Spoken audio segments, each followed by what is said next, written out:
আহারে, এই বাপ দাদার ভিটে আজ মনে হয় সব এই নদী ভাসিয়ে নিয়ে যাবে। কি করব আমরা সবাই এখন? কোথায় যাব আমরা? দাদা, আমি অনেক আগেই সবাইকে বলেছিলাম যে এই জায়গা ছেড়ে সবাইকে দূরে চলে যেতে। এই নদীর বাঁধ দেখে আমি আগেই বলেছিলাম যে এই বাঁধ আর বেশি দিন এই নদীর পানিকে আটকে রাখতে পারবে না। এই নদী আবার তার আসল পথ দিয়ে বয়ে যাবে। আসলে এই মানুষের কি আর সাধ্য আছে নাকি নদীর গতিপথ আটকে রাখা? আজ আমরা আমাদের সাধের বাড়িঘর সব হারাতে চলেছি। যা, আজকে আমাদের গ্রাম একেবারে তলিয়ে গেল। আমাদের সব কিছুই তো শেষ হয়ে গেল। আমরা সবাই যেখানে ছিলাম, যেখানে থাকতাম, আবার আমরা সবাই সেখানেই থাকবো। আমরা কোথাও যাব না। মানে কি? আমরা গ্রামে থাকতে হলে তো আবার নদীতে বাঁধ দিতে হবে, আর এই নদীতে যা স্রোত, তাতে তো বাঁধ দেওয়া একেবারে অসম্ভব। না না, নদীতে আবার বাঁধ দিলে নদী মাতা নারাজ হবে। নদীতে আর বাঁধ দেওয়া যাবে না। আরে কাকা, নদীতে বাঁধ দেওয়া লাগবে না। আমরা আগে যেখানে ছিলাম সেখানেই থাকবো। আবার নদীতে বাঁধও দেওয়া লাগবে না। বাঁধ না দিয়ে আবার আগের জায়গাতে কি করে থাকা সম্ভব? আমার মাথায় তো কিছুই ঢুকছে না রে গোপাল, কিছুই তো বুঝতে পারছি না আমি। একটু খুলে বলবি? আমরা এতদিন যেখানে বসবাস করতাম সেখানে এখন নদী বয়ে চলেছে। কাতে করে নদীর ওপরে বসবাস করলে কেমন হয় বলো তো সবাই? বাবা বাবা বাহ, এ তো ভারী উত্তম প্রস্তাব। নৌকার উপর আমাদের পুরো গ্রাম বসবাস করলে তো বেশ ভালো হবে। বের জায়গায় বাস করতে পারবো। তো সত্যি গোপাল, তোর মাথায় অনেক বুদ্ধি। শোনো সবাই, আমরা সবাই নৌকা বানিয়ে নদীর ওপরে বসবাস করব। হ্যাঁ, আর যে কদিন না নৌকা বানাতে পারবো সে কদিন আমাদের এই জায়গায় থাকতে হবে। সকলে যার যার মতো তাঁবু করে নাও।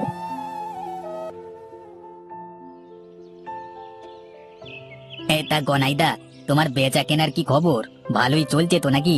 আজকাল দেখছি দোকান খোলো না, বড় লোক হয়ে যাচ্ছ মনে হচ্ছে। হ্যাঁ হ্যাঁ রে, বেচা কেনা তো ভালোই চলছে। তা তোর দিনকাল কেমন যাচ্ছে? হ্যাঁ দাদা, দিনকাল ভালোই যাচ্ছে, তবে মনটা ভীষণ খারাপ, বুঝলে দাদা। এটা খারাপ কেন? আর বেশ কয়েকদিন তোর বন্ধু দিনেশ আসে না যে। তা দোকানে সব ঠিক আছে তো নাকি? আরে এই তো, বলতে না বলতেই দিনেশ চলে এসেছে। কি রে, তুই একদিন কোথায় ছিলি? ফোন করলে ফোনও ধরিস না। কোথায় থাকিস তুই? আমি একা একা বসে বসে বোর হচ্ছি। কি রে, কোনো কথা বলিস না কেন? আর তোকে এত চিন্তিত দেখাচ্ছে কেন? সবকিছু ঠিকঠাক আছে তো নাকি? আসলে আমি একটা বিষয় নিয়ে একটু চিন্তিত। কয়েকদিন ধরে এসব নিয়ে ভাবছি। এই বিষয় নিয়েই তোর সাথে কথা বলতে এলাম। তা কি হয়েছে বল আমাকে। তুই তো জানিস আমিও ইউটিউবিং নিয়ে কতটা সিরিয়াস। সব জমানো পুঁজি ব্লগিং করবার সরঞ্জাম কিনতে ব্যয় করে দিয়েছি। বিভিন্ন জায়গায় গিয়ে ভিডিও বানাচ্ছি, কিন্তু চ্যানেলটার কোনো উন্নতি নেই রে। আমি তো ইউটিউব নিয়ে বেশি একটা কিছু বুঝি না, তবে একটা কথা বলতে পারি যে তোর মতো অনেক ইউটিউবার আছে।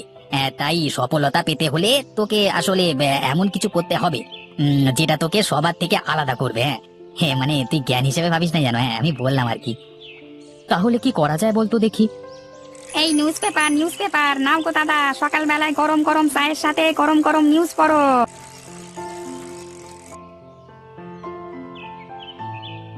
বেশ ইন্টারেস্টিং ব্যাপার তো। এই নে দিনে সে নিউজটা দেখ একটু, বেশ ইন্টারেস্টিং লাগছে তো ব্যাপারটা। এই নৌকার উপরে গ্রাম, বাহ, বেশ ইন্টারেস্টিং তো ব্যাপারটা। হ্যাঁ, ব্যাপারটা নিয়ে বেশ তোলপাড় হবে মনে হচ্ছে। তুই একটা কাজ কর, এই ব্যাপারটা নিয়ে একটা ব্লগ তৈরি কর, দেখবি শিওর ভাইরাল হবে। তাহলে চল চল, কাল দুজনেই যাই। হ্যাঁ, একটা ভালো ভিডিও তৈরি করা যাবে, আর ভালো একটা ট্যুরও দেওয়া হয়ে যাবে। কি বলিস? হ্যাঁ হ্যাঁ, তা তো যাওয়াই যায়। আমারও অনেক বোর লাগছে। আচ্ছা, আমি বাড়ি গিয়ে একটু রিসার্চ করে নিচ্ছি জায়গাটা সম্পর্কে। তারপরে আমি রাতে তোকে ফোন দেব, কেমন? আচ্ছা আচ্ছা, ঠিক আছে, যা তবে।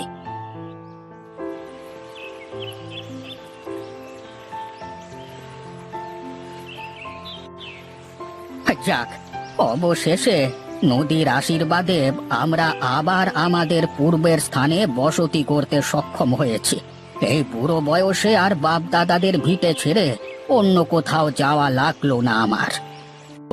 সত্যি করে গোপালের মাথায় অনেক বুদ্ধি আছে। ওর জন্য আজ আমরা আমাদের পূর্বের স্থানে আবারও বসতি করতে সক্ষম হয়েছি। কিন্তু একটা বিপদ তো এখনো আমাদের মাথার উপর ঘুরছে। এটার কি করব কিছুই তো মাথায় ঢুকছে না আমার। কেন, আবার কি বিপদ হয়ে?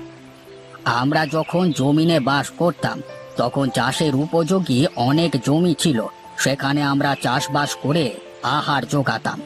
এখন তো আর সেই জমি নেই। এখন কি করে আমাদের খাদ্যের ব্যবস্থা করব আমরা? আমার মাথায় একটা খুব ভালো বুদ্ধি আছে। আমাদের মতন এমন গ্রাম আশেপাশের কোথাও নেই। যদি আশেপাশের মানুষজন আমাদের এই গ্রামের কথা জানতে পারে, তাহলে আশপাশ থেকে অনেক লোকজন আসবে আমাদের এই গ্রাম দেখতে। আমরা সেই সুযোগ নিয়ে এখানে বিভিন্ন দ্রব্য সামগ্রী বিক্রি করতে পারবো। তার মানে কি আমাদের গ্রামটা পর্যটন কেন্দ্র হলে কিন্তু বেশ ভালো হবে। হ্যাঁ, সেটা তো হতেই পারে। এমন গ্রাম তো আর মানুষ আসতে শুরু করলে আমরা এক একজন এক একটা জিনিস তৈরি করে পর্যটকদের কাছে বিক্রি করতে পারবো।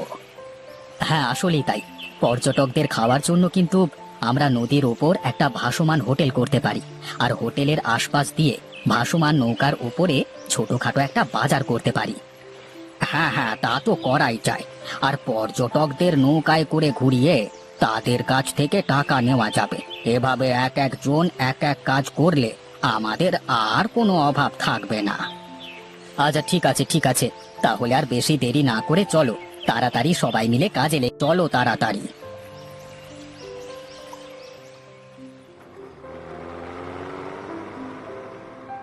ওহ, অবশেষে মনে হয় এই গ্রামের কাছাকাছি এসে পড়েছি। ওই পেপারে যে নিউজ করেছিল তার সাথে কথা বলেছি। এখান থেকে আমাদের হেঁটেই যেতে হবে। এই রাস্তায় কোনো গাড়ি ঘোড়া পাওয়া যাবে না। দাঁড়িয়ে না থেকে হাঁটতে শুরু করি আমরা।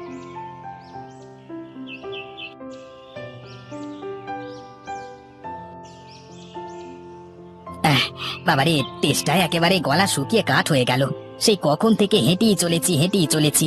কোনো গাড়ি ঘোড়া যানবাহন কিছুই দেখছি না। আর একটু সামনে গেলেই হয়তো জায়গাটা পেয়ে যাব। আর নদীর পানির শব্দ শুনতে পাচ্ছি আমি। তুই ক্যামেরাটা অন কর। আরে আগে জায়গাটা অব্দি চল, তারপরে দেখছি আমি ব্যাপারটা। হ্যালো গাইস, কেমন আছো সকলে? আমি দিনেশ আছি তোমাদের সাথে। আমার চ্যানেল দিনেশ ব্লগে তোমাদের স্বাগতম। আজকে আমরা চলে এসেছি রূপনগর নামক একটা গ্রামে, যেই গ্রামটা একেবারে পানির উপরে অবস্থিত। তা আজকের ভিডিও জুড়ে এই সারা গ্রামটিকে তুলে ধরবো তোমাদের কাছে।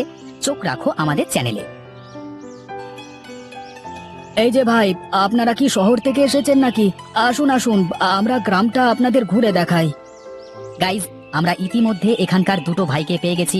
এখন আমরা তাদের সাথে পুরো গ্রামটা ঘুরে দেখব।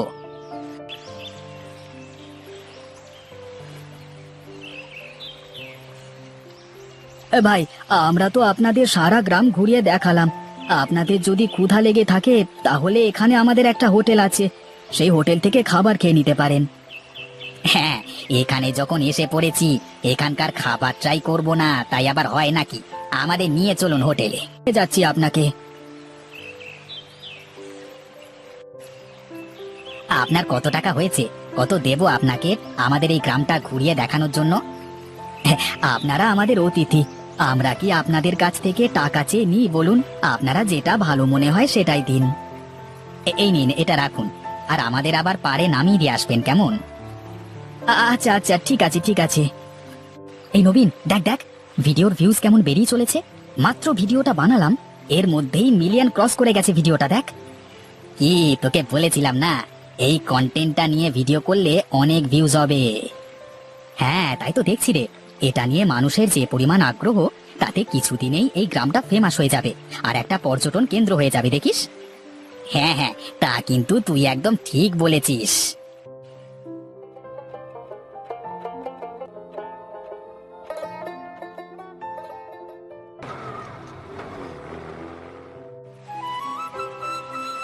হ্যাঁ, দেখেছো দাদা, এর জন্যই বলে বিধাতা যা করে ভালোর জন্যই করে।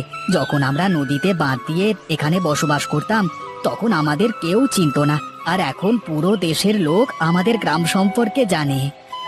হ্যাঁ হ্যাঁ, বিধাতা যা করেন মঙ্গলের জন্যই করেন।